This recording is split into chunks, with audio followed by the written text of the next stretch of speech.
Baik, terima kasih. Cek dulu sound. Bisa didengar suara saya Mas Ilham? Aman, Mbak. Baik, selamat sore. Assalamualaikum warahmatullahi wabarakatuh. Selamat siang juga Bapak Ibu yang ada di Indonesia Barat ya. Saya akan mulai sharing saya ya. Tadi sudah dimulai oleh Prof. Arif. Jadi Prof. Arif ini salah satu mentor dan senior saya. Jadi saya banyak berguru pada beliau dan banyak mendapatkan inspirasi. Jadi judul saya sebenarnya adalah perjalanan riset ya. Jadi bagaimana nanti salah satu untuk menangkan hibah internasional. Ini sedikit tentang saya. Kalau nanti ada Bapak Ibu yang berkolaborasi yang kebetulan dengan risetnya yang sama ya. Nah ini ada satu pertanyaan dulu mau saya sampaikan nih. Kenapa kok Trunojoyo ya? Jadi kok kenapa tidak ITB, kenapa tidak ITS, UNER dan seterusnya ya? Atau yang lagi ngetren nih siapa ini Mbak? Siapa itu? Siapa ini? Mas Ilham? Tadi Prof, saya juga jadi penasaran ini. Ya ini Mbak Claudia Cynthia Bella ya. Jadi sorry, mau di on ya, mau di on dia ya. Yang katanya dia sudah lulus S1-nya Oxford, S2-nya Stanford ya.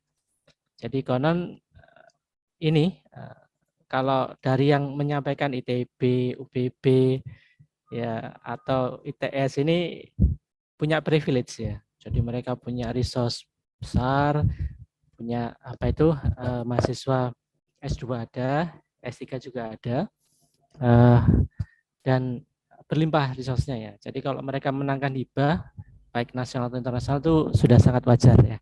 Tapi kalau dari Trunojoyo ya, yang itu ditemukan di Google Map baru 2006 mungkin ya. Dan mungkin belum banyak resource-nya, belum ada S2-nya kalau di jurusan kami. Kemudian kita bisa menangkan hibah internasional dan ada profesornya itu satu yang spesial gitu ya. Jadi kalau saya tapi ini bukan berarti kita mengeluh tidak ya. Kita tidak mengeluh. Kita menganggap bahwa tujuan kita sama. Hanya barangkali tantangan yang kami hadapi lebih besar.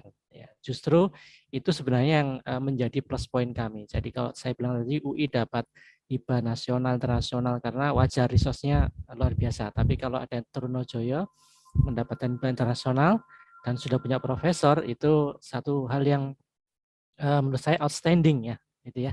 Dan juga nanti kalau saya ngomong di sini, kemudian Bapak Ibu harusnya bisa mengimplementasikannya. Karena nanti kalau yang ngomong orang ITB, wah itu mah ITB mas, itu jauh dari saya ya, jadi nggak sebanding ya.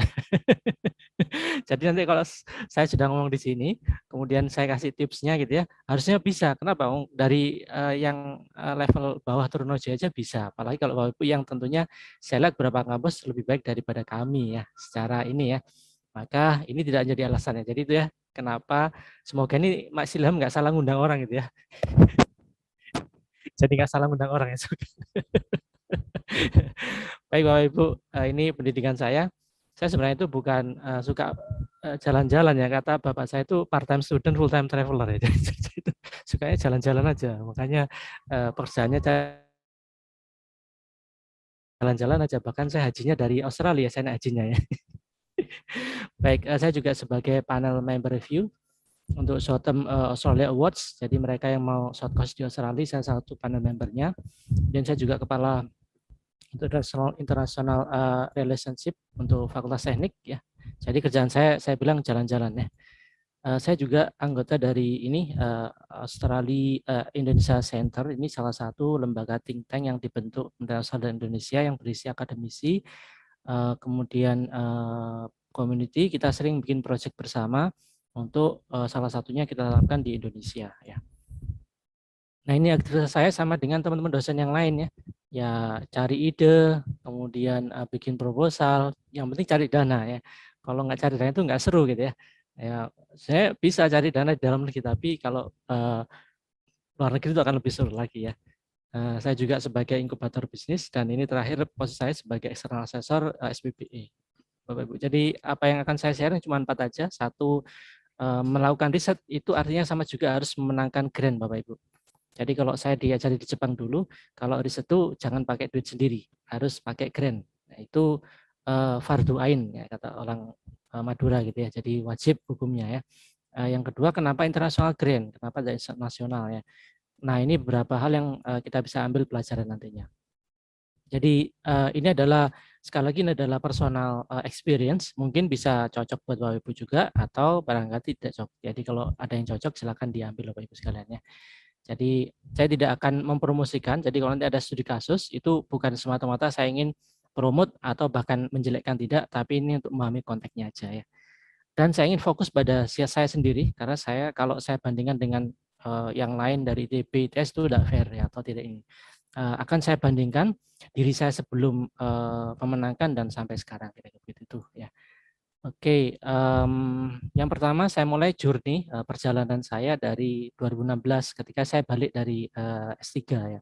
Jadi masih semangat-semangatnya, masih on fire gitu ya, fresh from the oven, pengen langsung go. Tapi ternyata saya mendapati situasi yang kurang lebih ya belum ada research group, kolaborasi masih minim, nggak ada mahasiswa research, yang ada mahasiswa S1 itu pun baru siap untuk skripsi. Yang kita tahu sendirilah kalau mahasiswa skripsi gimana modelnya kira-kira gitu ya. Dan mereka belum familiar dengan namanya Scopus, kemudian writing dan seterusnya ya. Cuman yang ada pada saya cuman passion aja. Jadi modalnya passion aja ya. Apa ya kalau orang ini modalnya nekat ya, bonek ya. Jadi modal bonek aja gitu ya. Akhirnya kita beranikan, udahlah kita bikin research group namanya Information System Research Group karena kebetulan bidang saya IS ya. Nah, ada satu juga kebetulan ini mungkin bagian dari terkabulnya doa saya. Ya Allah, tunjukkan teman saya, ternyata ada satu teman saya Pak Yusuf yang baru pulang dari UK ya, Inggris, Posmo ya.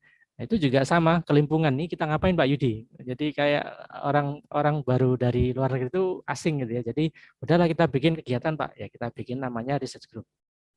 Ya, ini Prof Arif kita undang waktu itu. Saya masih ingat bulan Ramadan itu kita ngadakan untuk ini pesantren kilat ya. Pesantren kilat nulis proposal. Ini Prof Arif waktu itu. Ya, yang join berapa coba? Cuma 6. Jadi memang perjalanan itu tidak mudah Bapak Ibu ya. Ya, jadi ini Prof Arif dulu ya, kita pesantren Ramadan panas-panas, Prof Arif sharing dengan kita cara menangkan hibah gitu ya. Ya itu kita jalankan Bapak Ibu ya. Jadi kita coba nulis nih semua proposal ya, Australian Grand Scheme dan seterusnya. Ini kita tulis semuanya. Dan tahu nggak, semuanya gagal. Coba bayangkan, nggak ada yang masuk, ini gagal semuanya. Terus gimana Pak Yudi? Udah lanjut aja, kita belajar dari Prof Arif bahwa research roadmap itu sebuah keharusan. Karena mungkin kita waktu itu ngajukan ya karena tadi cuma semangat aja, semangatnya itu tidak tertata. Maka kita mulai membuat research roadmap ya. Nah waktu itu saya punya sendiri, saya buat 3 research roadmap waktu itu. IT untuk pertanian, kemudian IT untuk organisasi, dan IT untuk usaha kecil menengah ya. Nah akhirnya ya ini rezekinya datang ya. Jadi katanya usaha itu tidak mengkhianati hasil gitu ya. Jadi baru tahun 2018 kita dapat satu project namanya Australian Grand Scheme ya. Kita namakan waktu itu namanya MyCon ya. Ini bisa di googling ya, MyCon namanya ya. Nah ini project ini sukses ya. Kita juga akhirnya bisa dapat dari Dikti juga ya. Ini multi year ya. Kemudian kita juga akhirnya dapat, kita juga publikasikan juga. Kemudian kita buat hakinya. Kemudian sukses kita dapat project follow up dari MyCon ya. 2019 kita dapat lagi dan kerjasamanya banyak lagi dan dananya lebih banyak lagi ya kira-kira gitu ya. Kemudian ini yang sebenarnya achievement-nya adalah ini ya, yang sebenarnya sesuatu yang terbayarkan buat kita itu bukan dananya, tapi ketika aplikasi kita atau karya kita itu bisa dipakai, bisa dimanfaatkan, dan itu luar biasa yang kita rasakan capeknya. Kemudian kalau kita mengingat kembali cuma 6 orang ya, Ramadan panas-panas yang kita undang itu seluruh fakultas nggak ada yang datang, cuma 6 orang ya. 6 orang itu ya cuma kita aja gitu. Bukan orang lain ya gitu ya. Akhirnya terbayarkan ya. Kita mendesain seperti ini ya, roadmap-nya seperti ini ya. Ini akan lebih mudah lagi, nanti kita akan membuat proposal berikutnya kira-kira Bapak Ibu ya. Oke, ini contoh proposalnya yang kita coba buatkan ya, dan Haki juga kita sampaikan ya. Yang kedua, project yang kedua kita organisasi untuk public sama private sector. Jadi kita banyak ke pemerintahan juga ya. Nah, dengan kita banyak dikenal media massa dan seterusnya, akhirnya kita jadi semacam dalam tanda petik selebgram gitu ya. Jadi kita datang ke pemerintahan diterima langsung, apapun yang kita ngomong langsung ya silakan dikerjakan Mbak. Nanti kita carikan dananya dan seterusnya. Jadi ini efek dari luar negerinya gitu ya. Jadi itu salah satunya. Ini beberapa yang kita sudah kerjakan. Dan yang terakhir IT untuk saya skip aja ya. Roadmap untuk IT untuk small business ya, karena ini salah satu kebetulan bidang riset saya waktu di Australia. Jadi bagaimana IT bisa digunakan untuk membantu SME ya. Nah, ini kemarin 2020 kita dapat dana dari Australia sekitar hampir 500 juta untuk mengadakan cyber security untuk e-commerce ya. Jadi ini kita bekerjasama dengan Kemenkop, kemudian ini institusi saya dan ini badan cyber untuk mendidik para UMKM mengenal cyber security ya. Ini proyek kami dan kita teruskan dengan ini Zoominar ya. Kita dapat tambahan dana sekitar hampir 200 juta untuk menyelesaikan. Salah satu yang menarik adalah kita kurasi ya. Jadi produk UMKM itu selain kita ajari bagaimana digital marketing dan seterusnya, kita kurasi, kemudian kita pasarkan, kita ketemukan langsung dengan buyer dari Australia waktu itu ya. Ini proyek kami. Jadi ini kolaborasi juga yang terbaru kita masa Covid ini bagaimana UMKM juga bisa survive dengan adanya COVID ini. Kita bantu untuk digital transformation-nya ya. Kita kerjasama dengan Australia juga ya. Nah ini karena COVID Batik Madura tidak bisa jualan, jadi akhirnya kita desainkan untuk online store-nya. Nah kita juga publikasi juga hasilnya. Kita publikasikan ya, kemudian kita juga nanti akan beberapa patenkan. Jadi ini kira-kira jalan panjang riset Bapak Ibu ya. Jadi jangan pernah lelah. Kalau ada hambatan, memang itu yang akan Bapak Ibu hadapi ya. Jadi kalau sekarang Bapak Ibu tidak, kalau saya tanya Bapak Ibu yang mau dapat event internasional siapa? Pasti ngacung semua. Tapi kita saya tanya Bapak Ibu yang mau jam 1 harus bangun nulis proposal. Bapak Ibu tahu nggak? Ketika saya berkolaborasi dengan Australia, kita bingung jam tidurnya ya. Di Australia udah jam 10 malam, di sini masih jam 6 sore. Nah, mereka minta pertemuannya pagi. Jadi kalau di sana jam 3 jam 6 pagi, mereka pertemuan berarti artinya saya harus bangun jam 3 pagi untuk Zoom meeting. Ya. Oke, itu Bapak Ibu ya. Pengalaman kami ya. Jadi kenapa sih international grant? Ya, jadi kenapa nggak nasional saja? Sebenarnya kalau nasional bisa dan cukup ya. Kalau hanya proyek-proyek seperti itu adalah bisa Bapak Ibu ya. Tapi yang menjadi semangat kami adalah ya ini salah satunya ya. Jadi from points to coin ya. Jadi kita dapat internasional itu ya untuk ini ya fungsional lah ya. Nah yang paling penting adalah better input sama supportnya. Ya, jadi saya melihat karena saya belum pernah memenangkan sebagai ketua ya di Simlip Tapas ya Bapak Ibu ya. Jadi saya ini selalu gagal terus jadi ketua di mungkin salah kamar ya, salah kamar saya internasional. Jadi ini yang penting ya, banyak kontribusi yang kita dapatkan tidak hanya dari sisi materi. Jadi kalau kita nanti butuh support ahli itu mereka akan kirimkan kepada kita. Ini yang kami alami ketika kami mendapatkan grant dari internasional ya. Kemudian kita juga selain itu, nah ini yang penting juga bagi kita karena pemerintah sekarang selalu menggaungkan internasional, Bapak Ibu ya. Jadi kenapa juga internasional? Karena salah satu konon katanya kiblat itu ya internasional, kita ini masih belum jadi satu rujukan. Itu harus kita pahami ya. Jadi kenapa kalau kita bisa mendapatkan satu pos internasional itu akan lebih baik Bapak Ibu. Nah, yang berikutnya kenapa internasional? Karena ini yang saya bilang tadi ya, kita dapat banyak network, kemudian kita dapat tap into new source funding itu gampang sekali. Kalau kita sudah mendapatkan satu project, tadi saya bilang ya, jadi ini ibarat kayak rangkaian tas B ya. Kalau sudah satu putus itu akan semuanya mengalir gitu. Jadi sampai kita bingung ini, nggak cukup waktunya, kira nggak cukup dan tenaganya kita ya. Jadi kalau sudah dapat satu, kemudian kita sukses tuh akan banyak lagi referensi. Apalagi kalau kita sudah punya partner, maka akan mudah mendapatkan rekomendasi, Bapak Ibu ya. Itu beberapa alasan kenapa saya memilih internasional dan ini bisa menjadi pertimbangan Bapak Ibu sekalian ya.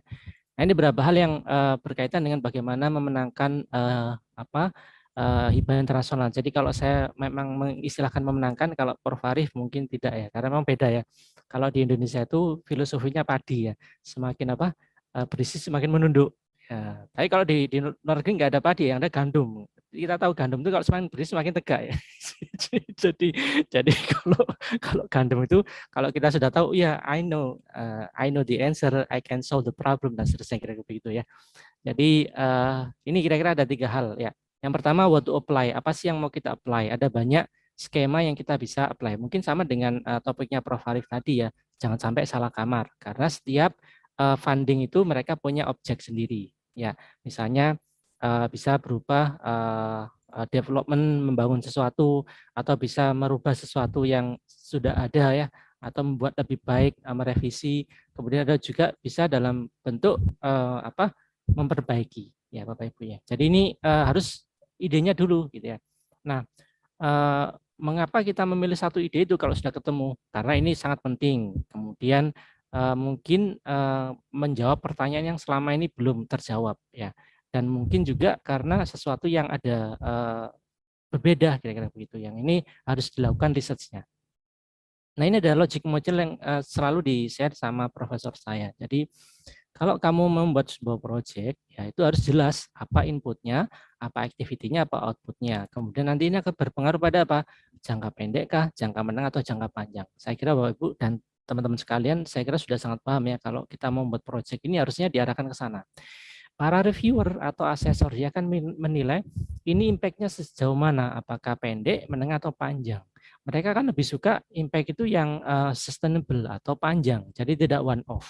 Oleh karena itu, walaupun desain proyek kita itu sederhana, tapi upayakan itu tetap punya roadmap, punya arahan bagaimana nanti ke depan akan bisa dikembangkan. Kalau Bapak tadi lihat saya punya aplikasi MyCon, MyPajali itu bagaimana bisa menjadi big data dan nanti akan menjadi resource yang bisa buat. Nih, saya ambil contoh begini. Contohnya ini lagi ini COVID ya. Nah, kalau kita membuat project nih, ini saya ingin buat project untuk membuat masker yang ya bisa melindungi. Itu levelnya masih 1. Karena ini berupa kita hanya memberikan barang atau jasa atau temuan, sudah itu aja. Naik levelnya, jangan cuma dikasih barangnya, tapi dikasih knowledge-nya. Jadi artinya setiap orang yang sudah menggunakan sesuatu kita, inovasi kita itu berubah cara berpikirnya, skills-nya, dan yang penting lagi attitude-nya. Ya, jadi sehingga tidak cukup oh ya tahu ini masker bagus untuk perlindungan, tapi dia setelah keluar dari itu saya harus menggunakan masker. Ya, nah itu nanti akan berubah pada change behavior. Terus dia juga harus bisa menginspirasi community-nya. Jadi kalau misalnya itu nanti bisa sampai efek yang lebih besar lagi.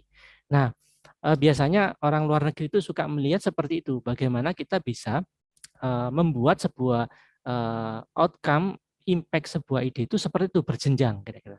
Jadi Bapak Ibu tidak harus misalnya nih dana 100 juta seakan membuat Indonesia lebih maju dan seterusnya. Jokowi aja 5 tahun belum bisa. Gitu ya. Kita baru dikasih dana 300 juta redaksionalnya sangat mulus sekali. Nah, itu kadang-kadang tidak terukur. Ini salah satu bahasa yang juga harus kita pahami ya. Contohnya ini proyek saya. Jadi waktu itu kita tidak hanya mendevelop sebuah aplikasi, tapi dengan aplikasi ini petani kemudian petugas lapangan jadi berubah pemikirannya ya. Jadi mereka sudah tahu, oh sekarang cara pengamatan bisa kok ya dilakukan dengan menggunakan IT, bisa dilakukan seperti ini. Akhirnya nanti mereka mempraktekannya dan terusnya mereka akan menjadi advokat kita, menviralkan atau ikut menyebarkan ide kita gitu. Nah ini harusnya bisa terlihat, bisa tergambar bagaimana kita dalam menyusun skema itu ya. Ya. Nah, mungkin ada pertanyaan, ada banyak masalah nih Pak. Apakah semua layak diteliti atau diajukan? Ya tidak, karena kita nggak habis nggak cocok waktu kita. Atau mungkin yang paling bisa kita pakai ini teori Feiner ya, visible. Jadi mungkin tersedia kemudian tersedia waktunya, dananya, alatnya, tenaganya. Jadi jangan mengusulkan sebuah proyek yang kita tidak punya orang yang berkompeten di sana gitu ya. Jadi ketika saya mengusulkan proyek untuk membuat aplikasi smart untuk deteksi hama jagung, maka saya harus menambahkan seorang ahli hama gitu ya. Kemudian harusnya menarik gitu ya, interesting ya. Ini perlu ya. Masalahnya itu menarik itu juga kadang-kadang subjektif. Nah, belum tentu menarik buat kita, tapi tidak menarik buat orang lain. Nah, ini kita harus mengetahui common sense bagaimana ya. Kemudian novel ya. Novel itu ya punya originalitas ya. Mungkin bisa membantah penemuan sebelumnya, melengkapi atau menemukan sesuatu ya. Kemudian ada juga ethical, ini penting Bapak Ibu ya. Barangkali riset kita memang bagus, cuman ini melanggar etika. Nah, ini tidak diperkenankan ya. Dihindari Bapak Ibu karena memang secanggih apapun kita, kalau sudah melanggar etika itu kadang-kadang menjadi perdebatan atau bahkan penolakan. Di Australia itu negara yang liberal atau kurang lebih masih menganut budaya pembebasan. Tapi ketika dia sudah berhubungan dengan riset yang berhubungan dengan human being, ya, misalnya cloning atau apa, itu masih terjadi perdebatan, Bapak Ibu. Bayangkan yang mereka tidak menganut apa moral secara ini, tapi mereka punya ethical, ya. Kemudian relevan Bapak Ibu dengan solusi yang permasalahan sekarang, ya. Jadi untuk mengambil kebijaksanaan, dasar penelitian selanjutnya ini penting, ya.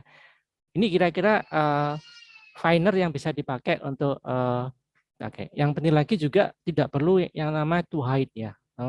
Bilang it's not rocket science gitu ya. Nah, yang penting lagi memikirkan apa sih manfaat yang kita bisa sharing ya. Jadi kalau ini saya gambarkan ya, dari saya ini proyek saya dan para partner saya ada sponsor, kasih dana, kasih support ya. Kemudian apa yang nanti bisa diberikan kepada stakeholder kira-kira begitu ya. Jadi mungkin bisa ini ya, apa sih keahlian kita ya. Ini kita harus sampaikan, nggak apa-apa.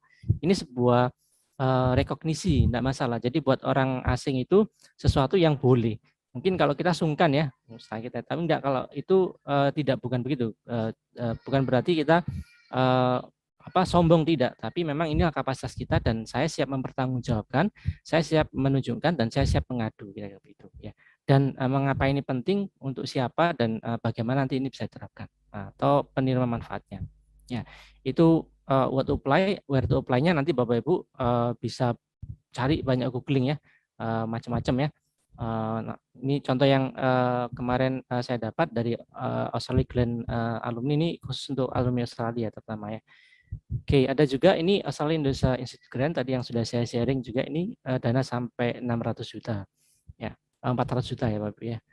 Ini bidangnya luas ya. Oke, juga ini ada NU juga, ini cuman kecil, dananya cuma $8.000 ya. Kemudian nanti bisa search lah, kalau Bapak Ibu saya kira punya banyak kemampuan untuk googlingnya. Nah, yang penting bagaimana tuh apply-nya ya.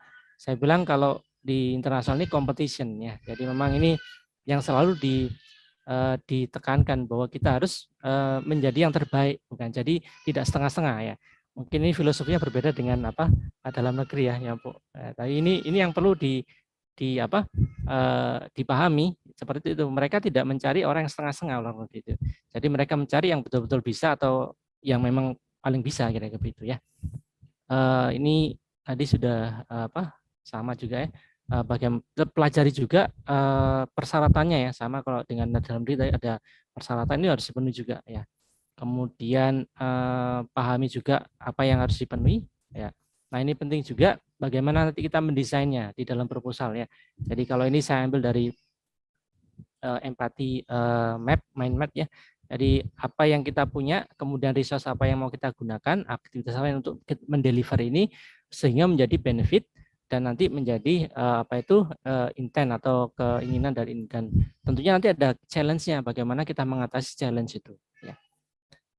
Oke, jadi ini ya expertise apa yang kita miliki, resource apa yang kita nanti punya ya, baik material atau non material ya, aktivitas apa yang nanti kita jelaskan, jelas ini mungkin hampir sama filosofinya dengan hibah dalam negeri ya, tapi yang saya tidak temui di hibah dalam negeri adalah challenge ya. Jadi setiap kali saya ngisi proposal di penelitian luar negeri itu biasanya ada challenge-nya. Apa resiko, apa challenge yang kamu hadapi itu pasti ditanyakan. Ya. Oke. Kemudian writing ini penting, bahasa Inggris itu wajib ya. Ini harus memang ya punya skillnya Bapak Ibu ya.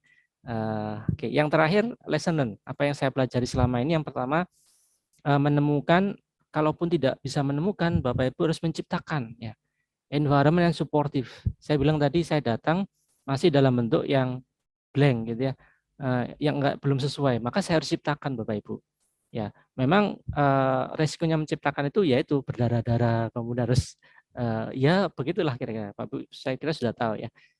Ini ya, ini pengalaman saya di Tokyo waktu itu, kita punya environment yang saya tidak perlu menciptakan ya, saya cuman dapat ini aja, gratisan aja. Jadi kebetulan environment-nya sudah bagus ya, kemudian kita banyak funding dan seterusnya ya, akhirnya kita bisa membuat banyak studi internasional. Ini yang sempat saya tuliskan dalam buku. Waktu itu menulis tentang buku e-commerce diffusion di 4 negara ya. Ya memang kerjaannya apa? Jalan-jalan juga ya. Jadi kembali lagi jalan-jalan itu ya. Jadi memang ini ekses positifnya ya. Kemudian waktu di Australia juga demikian ya. Begitu bagusnya environment itu membuat kita tidak sulit untuk membuat proyek-proyek seperti ini ya. Nah, ini yang salah satu kita juga bisa publikasi juga ya. Kemudian yang berikutnya jangan bekerja sendiri Bapak Ibu ya. Jadi ini saran saya, jangan bekerja sendiri. Kalau misalnya bisa cari orang lain dalam negeri boleh, atau luar negeri seperti ini. Ini akan mempercepat kita untuk mencapai tadi. Jadi kalau misalnya kita bekerja sendiri mungkin butuh 2-3 bulan. Kalau bekerjasama mungkin cepat ya. Yang berikutnya jangan sampai hilang tadi ya research map-nya. Ya.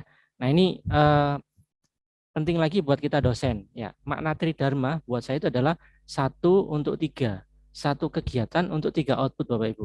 Jadi ketika saya mengajarkan satu proyek, pasti ada outputnya apa? Untuk apa? Kontribusi ke masyarakat dalam bentuk pengabdian masyarakat.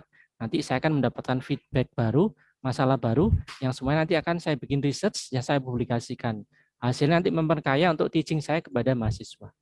Jadi saya bisa meningkatkan dan mengimprove ya. Jadi meningkatkan itu dalam kuantitas dan improve dalam kualitasnya. Jadi ini makna Tridharma ini penting buat kita juga ya. Baik, itu Bapak Ibu sharing dari saya. Semoga ini menjadi satu wacana atau inspirasi. Sekali lagi kita ini bukan yang dapat privilege Bapak Ibu. Ya, samalah. Jadi kalau nanti yang ngomong ITB boleh nggak diikuti karena terlalu tinggi, Pak. Tapi karena yang dari Trunojoyo yang baru dikenal di Google Map tahun 2006 ya, mestinya harus bisa lah ya gitu ya. Sekarang internet, informasi bisa tersedia dan seterusnya. Dan saya lihat beberapa laman Dikti sudah menyebutkan beberapa macam kolaborasi internasional. Ya. Barangkali itu yang bisa saya sharing, Mas Ilham dan teman-teman sekalian. Mohon maaf atas kesalahan. Saya akan senang hati kalau ada diskusi. Terima kasih. Selamat siang, selamat sore. Assalamualaikum warahmatullahi wabarakatuh.